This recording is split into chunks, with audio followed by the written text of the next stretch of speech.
ప్రభువా, నా పెదవులను నా హృదయమును శుద్ధి చేయుము. నేను నీ పవిత్ర సందేశమును ప్రజలకు వినిపింతును. పితకు పుత్రునకు పవిత్రాత్మకు స్తుతులు. ఆదిలో వలె ఇప్పుడును ఎల్లప్పుడును కలుగునుగాక. సామాన్య కాలములో 5వ ఆదివారము. ప్రియమిత్రులారా, క్రైస్తవ జీవితపు పిలుపు భగవంతుడు మనకు ప్రసాదించే గొప్ప వరం. కనుక మన క్రైస్తవ జీవితపు పిలుపును ఎంతో విలువతో చూచుకోవాలి. శ్రేష్టమైన సంపూర్ణమైన ఈ పిలుపు దేవుడు మనకు దయచేసిన బహుమానము. కావున ఈరోజు పవిత్ర గ్రంథ పఠనాలు క్రైస్తవ జీవితపు పిలుపును గూర్చి ఏమి చెబుతున్నాయో పరిశోధించి చూద్దాం. దానికి ముందుగా ఒక మాట. క్రైస్తవ జీవితం అనేది ఒక ఎన్నిక. దేవుడు క్రీస్తు ద్వారా మనకు ఈ ఎన్నిక అనే భాగ్యాన్ని ఇచ్చాడు. ఇది మన గొప్పను బట్టి కాదు, క్రీస్తును చూచి. మనం క్రీస్తులోనికి జ్ఞానస్నానం పొందుతామని, అతని తమ్ముళ్ళము చెల్లెళ్ళము అవుతామని కోరుకొని తెలుసుకొని తండ్రి మనలను ఎన్నిక చేశాడు. కనుక మన సౌభాగ్యమంతా క్రీస్తునందే. ఇప్పుడు నేటి దివ్య పూజ పఠనాలను భక్తిపూర్వకముగా పరిశీలించుదాం. ఈనాటి మొదటి పఠనమేమో దేవుడు యెషయాను ప్రవక్తగా సేవకు ఎన్నుకొనిన తీరును వివరిస్తుంది. నేటి సువార్త గ్రంథ పఠనమేమో క్రీస్తు పేతురును అపోస్తులునిగా ఎన్నుకొనిన విధానాన్ని వివరిస్తుంది. వీటి మధ్యలో ఉన్న రెండవ పఠనమేమో క్రీస్తు చేత ఎన్నుకొనబడిన అపోస్తలులు క్రీస్తు ఉత్థానమును గూర్చి బోధిస్తున్నట్లు వివరిస్తుంది. వారంతా ఉత్థాన క్రీస్తు సహాయంతో దేవుని కొరకు నరులను కడతారు. వీటిని గూర్చి ఇప్పుడు క్రమంగా ధ్యానించుకుందాం. ముందుగా సువార్త గ్రంథ పఠనం. ఒకానొక నాడు యేసు గెన్నజరేతు సరస్సు తీరాన బోధ చేస్తూ ఉండగా దేవుని వాక్కును వినటానికి ప్రజలు తండోపతండాలుగా అక్కడకు చేరుకొన్నారు. కనుక ఆ సరస్సు తీరాన నిలబడి బోధించటం సాధ్యపడలేదు. అప్పుడు యేసు అక్కడ 2 పడవలు ఉండటం గమనించి ఒక పడవలో ఎక్కి కూర్చున్నాడు. ఒడ్డు నుండి కొంచెం లోపలకు నెట్టబడిన పడవలో కూర్చొని బోధించాడు. దైవవాక్కును బోధించటం ముగించిన తరువాత ఆయన కూర్చొని ఉన్న పడవను బాగా లోతుల్లోనికి నడుపుమని సీమోనుతో చెప్పాడు. అక్కడకు వెళ్ళాక వలవేసి చేపలను పట్టుమని సీమోనుతో అన్నాడు. ఆ మాట నమ్మశక్యం కాలేదు. అయినా చేపలను వేటాడేది రాత్రి వేళే కానీ పగటిపూట కాదు.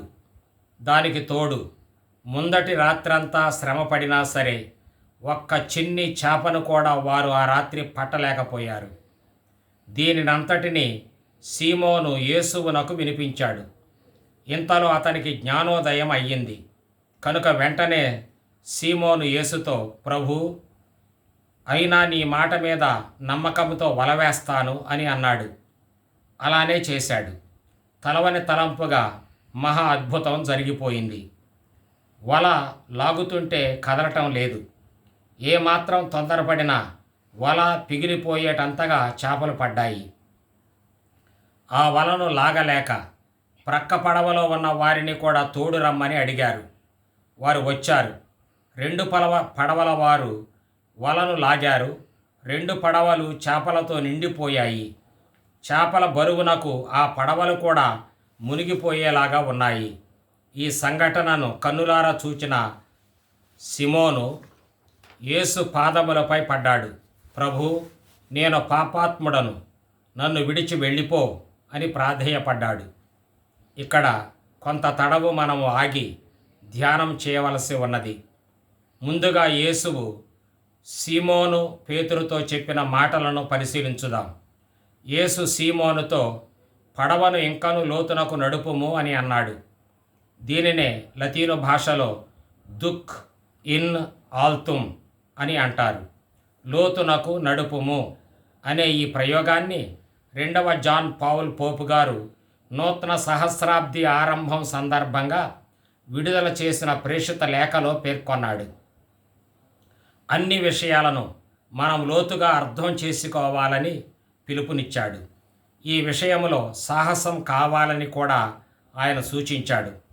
లోతునకు నడుపుము అనున్నది ఒక ఆహ్వానంగా భావించి మన జీవితాలను మత్తు నుండి మేల్కొల్పటం అనివార్యమని ఆయన హెచ్చరించాడు. చాలామంది విశ్వాసపు లోతుల్లోనికి వెళ్ళటానికి భయపడతారు కనుక వారు పైపైనే నడుస్తూ ఉంటారు. వారు స్థిరమైన పునాదులు లేని విశ్వాసంతో సరిపుచ్చుకుంటారు. అది తగదు. మన క్రైస్తవ జీవితపు పిలుపు ఉన్నతమైన రీతిగా ఉండాలంటే దైవానుగ్రహముతో వేసుకొనిన బలమైన పునాది పైననే అది కొనసాగాలి. అంతేగాని నులివెచ్చనితనంగా మన జీవితాలు ఉండకూడదు. యేసువు పేతురుతో, మీరు పడవను ఇంకా లోతుల్లోనికి నడుపుడు, చేపల కొరకు వలను వేయుడు అని అనగానే పేతురు తొలుత కొద్దిపాటి అభ్యంతరాన్ని వెల్లడించాడు. స్వామి, మేము రాత్రంతా శ్రమించి అలసిపోయాము, కానీ ఏమీ పట్టలేకపోయాము అనే నిస్సహాయతను వెల్లడించాడు. ఇది చిన్న విషయం కాదు. రాత్రంతా మేల్కొని ఉండటం కానీ చేపల వేటలో శ్రమించటం కానీ అంత సులభమైన విషయం కాదు. అంత శ్రమించినా సరే ఒక్క చేపను కూడా పట్టలేకపోవటం మరింత నిరుత్సాహానికి దారితీస్తుంది. ఇవన్నీ నిజమే. అయినా సీమోను యేసువును పూర్తిగా నమ్మినవాడు కనుక వెంటనే మీ మాట మీద వలను వేసేదను అని బదులు పలికాడు. ఆ పిమ్మట ఎంత గొప్ప అద్భుతం జరిగిందో మనం విన్నాం. ఇంతకు సీమోను యేసువు మాట మీద అంత నమ్మకం ఎలా నిలుపుకొన్నాడు? అందుకు ఒకటే ఒక కారణం ఉంది. యేసువు నమ్మదగినవాడు. ఆయన మాటలు నమ్మదగినవి. ఆయన మనలను మోసగించేవాడు కాదు. ఒక తండ్రిలాగా, ఒక తల్లిలాగా, ఒక స్నేహితునిలాగా ఆయన మన శ్రేయస్సును కోరేవాడు. మరొక విషయం ఏమిటంటే మనం ఆయన్ని మోసగించలేం. ఇలా మనలను మోసగించని వాడును, మన మోసాలకు లొంగనివాడును అయిన దేవుని పలుకులు యేసు నుండి వెలువడుతున్నాయి కనుక సీమోను పేతురు క్రీస్తు ఆదేశించినట్లు చేయగలిగాడు. మనం కూడా దేవుణ్ణి నమ్మటానికిని, ఆయన్ని చూడకపోయినా, ఆయన్ని గూర్చి మనకు పూర్తిగా తెలియకపోయినా ఆయన మాటలను నమ్ముతాం, వాటిని పూర్తిగా అంగీకరిస్తాం. దేవుణ్ణి విశ్వసించే వాళ్ళు గోచరమయ్యే అంశాలపై కాక అగోచరమైన అంశాలపై తమ దృష్టిని కేంద్రీకరిస్తారు అని పౌలు గారు కూడా వ్రాశాడు. కొరింథీయులకు రాసిన 2వ లేఖ 4:18. క్రీస్తు కూడా అపోస్తలుడైన తోమాతో చూడకుండా నన్ను విశ్వసించేవారు ధన్యులు అని అన్నాడు. యోహాను సువార్త 20:29. విశ్వాస జీవితం జీవించేవాళ్ళు చీకటి లోయ గుండాను, చీకటి సొరంగం గుండాను తడుముకొంటూ ఆధ్యాత్మిక ప్రయాణం కొనసాగిస్తూ ఉంటారు. మరియమాత, ఇతర పునీతులు తమ విశ్వాస ప్రయాణంలో ఇలాగే ముందుకు సాగారు. అయినా వాళ్ళు నమ్ముకొన్న దేవుడు విశ్వసనీయుడు గనుక వారు ఆ విధంగా చీకటి లోయల్లో కూడా నమ్మకంతో ప్రయాణించారు. ఉదాహరణకు కార్డినల్ న్యూమన్ కూడా ఇట్లు ప్రార్థించాడు. నడిపించు నన్ను ఓ కరుణామయ జ్యోతి, అలుముకొన్నది చీకట్లు అన్ని వైపులా, ఎటు చూచినా గాఢాంధకారం, నేను ఇంకా ఇల్లు చేరలేదు. నడిపించు నన్ను ముందుకు జ్యోతి, కోరుకోను దూరాన ఉన్నవి చూడాలని, నిలుపు నీవు నా పాదాలను దృఢంగా, ఒక్క అడుగు ముందుకు వేయించు నా చేత అని వేడుకొన్నాడు. నేడు మనం కూడా విశ్వాస జీవితం గడపాలంటే చీకట్లో ప్రయాణించక తప్పదు. విశ్వాసం లేక ప్రభువు మీది నమ్మకం వల్లనే మనకు భవిష్యత్తులో మోక్షం ఉందని నమ్ముతున్నాం. క్రీస్తు సాక్షాత్కారాన్ని పొందుతామని నమ్ముతున్నాం. సీమోను పేతురు ఈరోజు ప్రదర్శించిన నమ్మకం ఇదే.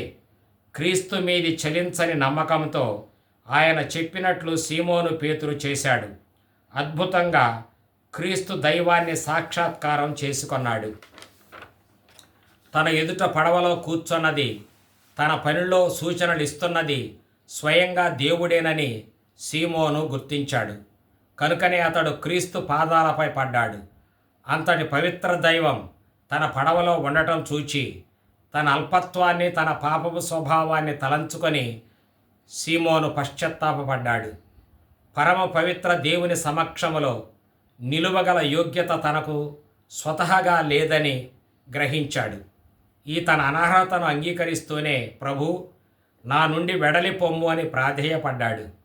అవును, మనం ఎంత అసమర్థులమైనప్పటికీ దేవుడు మనకు సాయం చేయడానికి నిరాకరించడు.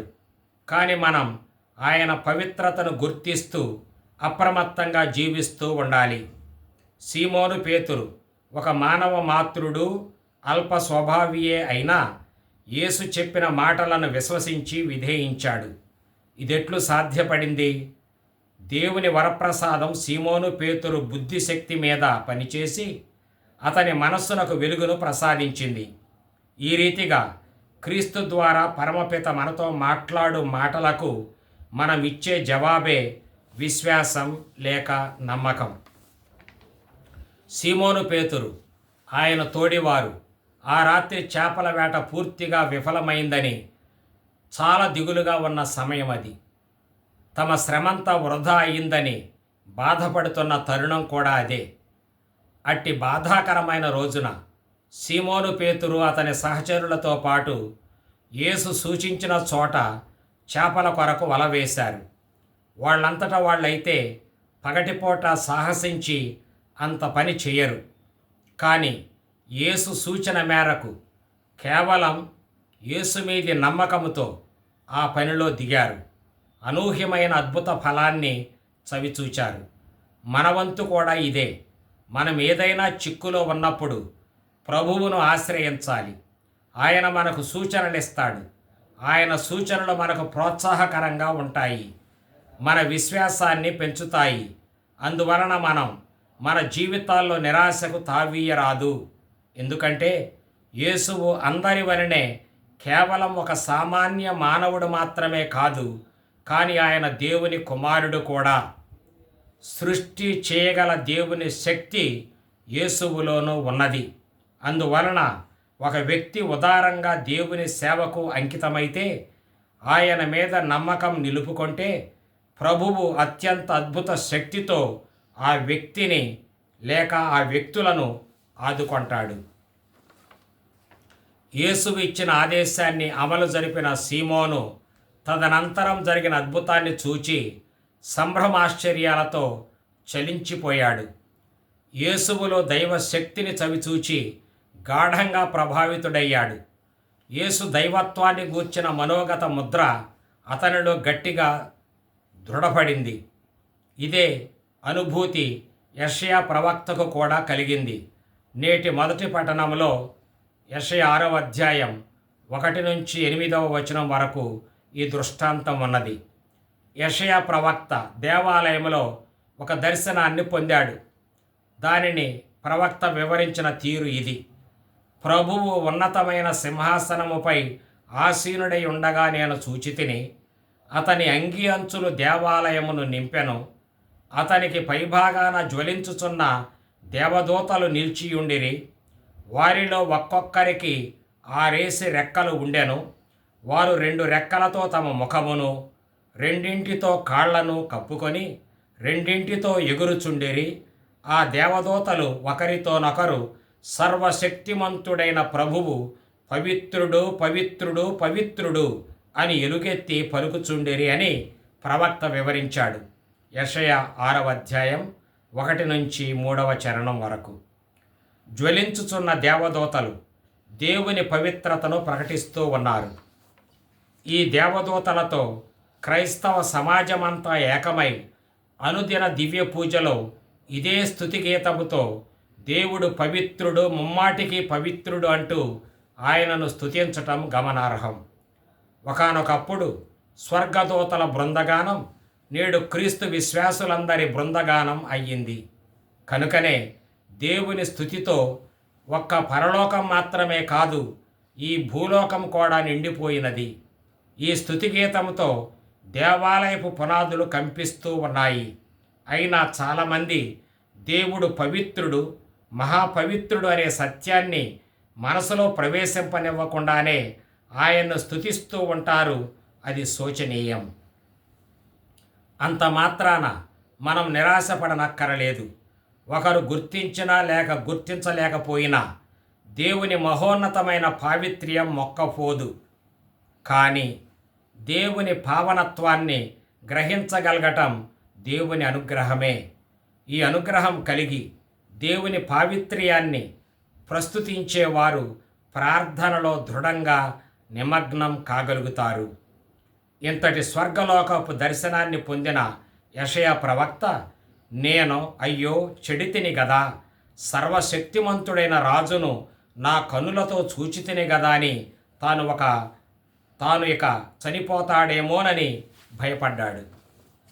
దానితో పాటు నేను చెడితిని, నా నోటి నుండి వెలువడినవన్నీయు పాపపు మాటలే, పాపపు మాటలు పలుకు ప్రజల నడుమ నేను వసించుచున్నాను అని తన పాపపు స్థితిని గుర్తించాడు. దేవుని మహోన్నత పావిత్ర్యాన్ని అంగీకరించాడు. యెషయా 6:5. సీమోను పేతురు కూడా క్రీస్తునందలి దైవత్వాన్ని, శక్తిమంతమైన పావిత్ర్యాన్ని గుర్తించి, ప్రభు, నేను పాపాత్ముడను, నా నుండి వెడలిపొమ్ము అని ప్రార్థించాడు. లూకా 5:8. పునీత పౌలు కూడా అపోస్తలులందరిలోనూ నేను అల్పుడను, అపోస్తలుడనని పిలువబడుటకు నేను అయోగ్యుడను అని సవినయంగా పలికాడు. కొరింథీయులకు రాసిన మొదటి లేఖ 15వ అధ్యాయం 9వ వచనం. ఈ విధంగా దైవ దర్శనం పొందిన వారిలో గర్వం అంతరించిపోతుంది. దానితో పాటు ఈ అనుభవానికి నోచుకున్న వారు తమ ఆంతరంగిక అందవిహీనతను, తమ పాపపు దుస్థితిని గుర్తిస్తారు. దేవుని ఎదుట సాగిలపడి తమ దుస్థితిని, దుష్టత్వాన్ని అంగీకరిస్తారు.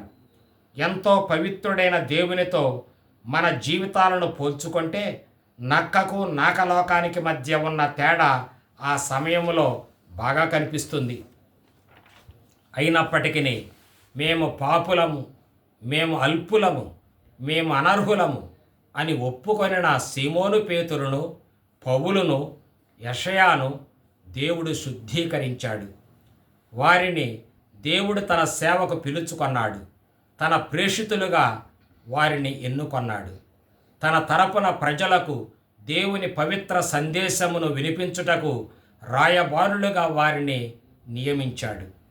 ఈ ముగ్గురును దేవుని చేత పిలువబడి పంపబడ్డారు. వారినే కాదు, దేవుడు ప్రతి క్రైస్తవుని తన సేవకునిగా ఈ ప్రపంచంలోనికి పంపుతూ ఉన్నాడు.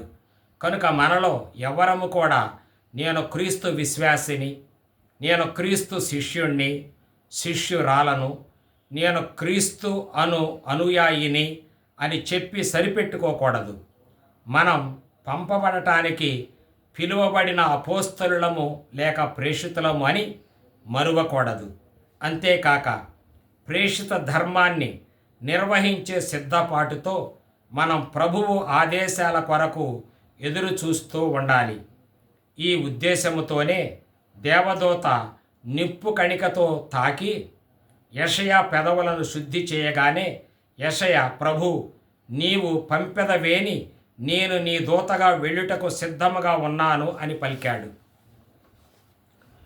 యేసువు సీమోను పేతురుతో, భయపడకము, ఇక నుండి నీవు మనుష్యులను పట్టువాడవయ్యుందువు అని అభయం పలికాడు.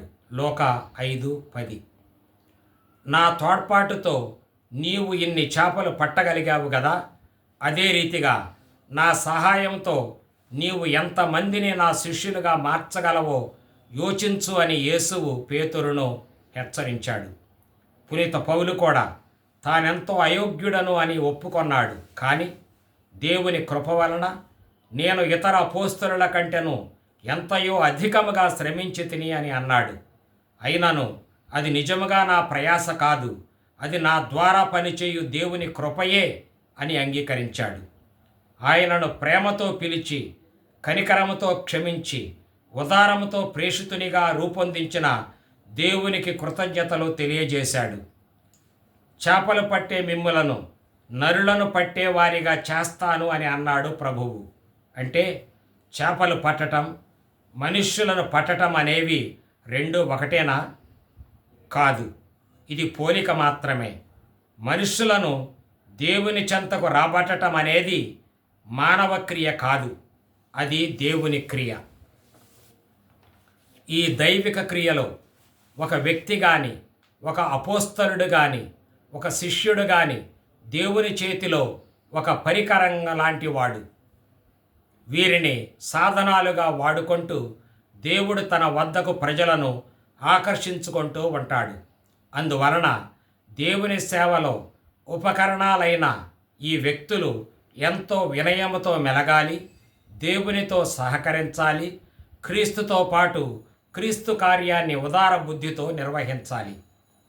ఈ గుణాలన్నీ కలిగిన సీమోను పేతురును, అతనితో పాటు చేపల వేటలో నిమగ్నమైన తోడి జాలరులను పడవలను ఒడ్డునకు చేర్చి తమ సమస్తమును విడిచిపెట్టి యేసును అనుసరించారు అని లూకా సువార్తకారుడు పేర్కొన్నాడు.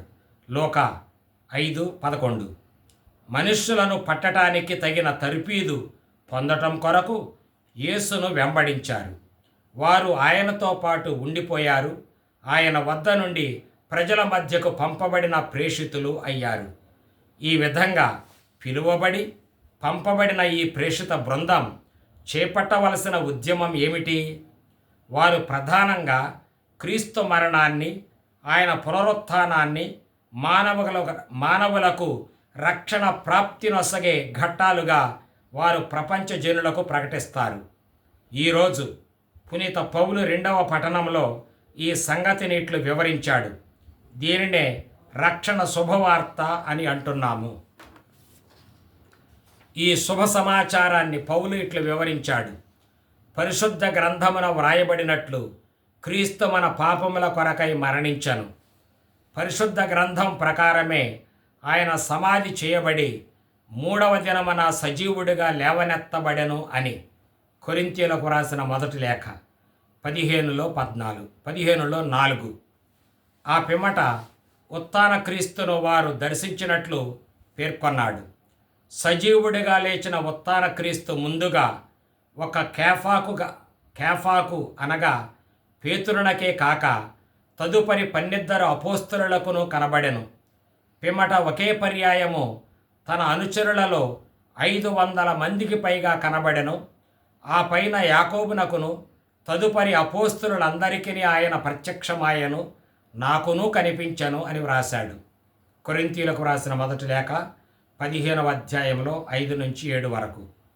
కొరింథీయులకు వ్రాసిన ఈ మొదటి లేఖ సువార్త గ్రంథాలకు పూర్వమే వ్రాయబడినది. అయినప్పటికీ అపోస్తలులు ఆరంభము నుండే క్రీస్తు ఉత్థానమును గూర్చి బాహాటముగా చాటి చెప్పారు. క్రీస్తు ఉత్థానమునకు వారే ఎదురులేని సాక్షులుగా నిలిచారు. క్రీస్తునందు మన విశ్వాసమునకు దృఢమైన పునాది కూడా క్రీస్తు ఉత్థానమే కదా. శ్రీసభ అంటేనే ఉత్థాన ప్రజల సమాజం. అందువలన మనలో ప్రతి ఒక్కరమును దేవుని సేవకు సుముఖంగా, ఉత్సాహంగా ఉండాలి. శ్రీసభలో జీవితపు పిలుపులు చాలా భిన్నంగా ఉంటాయి, అవి అనేకం ఉంటాయి. కనుక మనలో ప్రతి ఒక్కరం ఏదో ఒక పిలుపును పొంది ఉన్నాం. క్రీస్తుతో పాటు క్రీస్తు కొరకు మనం సేవలు అందించాలి. మనం క్రీస్తునందు విశ్వాసమును, నమ్మకమును, సోదర ప్రేమను వ్యాపింపచేయాలి. క్రైస్తవ శాంతి సంతోషాలను ప్రజలతో పంచుకుంటూ శ్రీసభ వైపునకు ప్రజలను ఆకర్షించాలి. ఇది మన కర్తవ్యం. కనుక ఈనాటి మాట ఇది: మరింత లోతులలోనికి వెళ్ళి వేటాడుము, మహాపవిత్రుడగు దేవుని మహిలో కనుగొనుము.